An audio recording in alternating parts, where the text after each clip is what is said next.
Dans cette vidéo, je vais vous montrer comment tracer un graphique cartésien. Alors pour commencer, le graphique cartésien qu'on va tracer, ça va être celui de l'évolution de la population au cours des années pour le département de l'Ariège et de la Haute-Marne. Alors on commence par sélectionner ici l'Ariège et la Haute-Marne. Comme ça, quand on sélectionnera les données, ce sera beaucoup plus facile. Alors ensuite, on sélectionne à partir du nom de département l'Ariège, la Haute-Marne, et on va sélectionner toutes les valeurs jusqu'à 2040, de façon à avoir un graphique de l'évolution sur toutes ces années. Ensuite, c'est à ce moment-là que nous allons insérer un graphique. Donc on prend insertion graphique, alors nuage de points, et on va prendre par exemple nuage de points avec courbe lissée. Voilà, ce qu'il nous propose comme graphique. Visiblement, ça ne ressemble pas vraiment à un graphique d'évolution. En fait, il a simplement inversé les lignes et les colonnes. Donc il faut simplement lui signaler de façon à ce qu'il fasse l'inverse. Et c'est en cliquant sur cette touche-là que l'inversion se fait. Voilà. On se rend compte ici que le département de l'Ariège, visiblement, la population augmente, alors que celui de la Haute-Marne, la population diminue.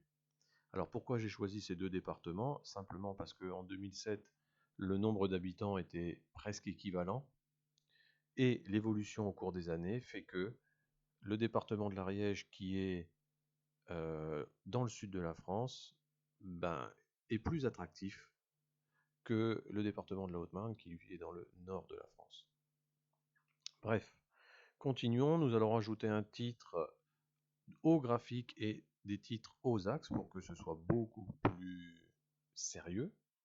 On prend la disposition du graphique numéro 1 qui nous fait déjà pas mal de travail. Il nous propose des titres que l'on va modifier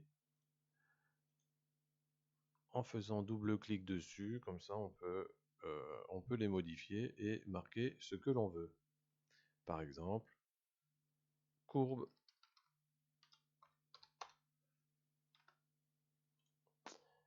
À vous de mettre le bon titre sur les axes et sur le graphique.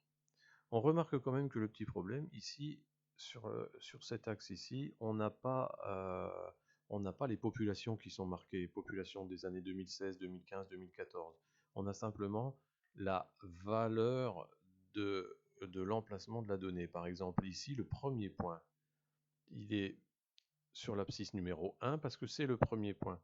Si je prends l'abscisse numéro 5, qui va être à peu près par là, l'abscisse numéro 5, c'est l'abscisse pour 2011, donc c'est ici. Donc on n'a pas la visibilité sur l'année 2011 par rapport à ce type de graphique. Alors si on veut visionner l'année, on va plutôt changer le type de graphique. Alors pour changer le type de graphique, c'est juste ici. Et on va prendre plutôt les courbes et on va prendre la première courbe ici, courbe avec marque.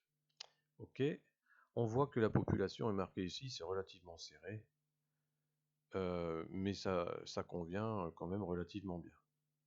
Voilà, on voit toujours la même évolution, bien entendu.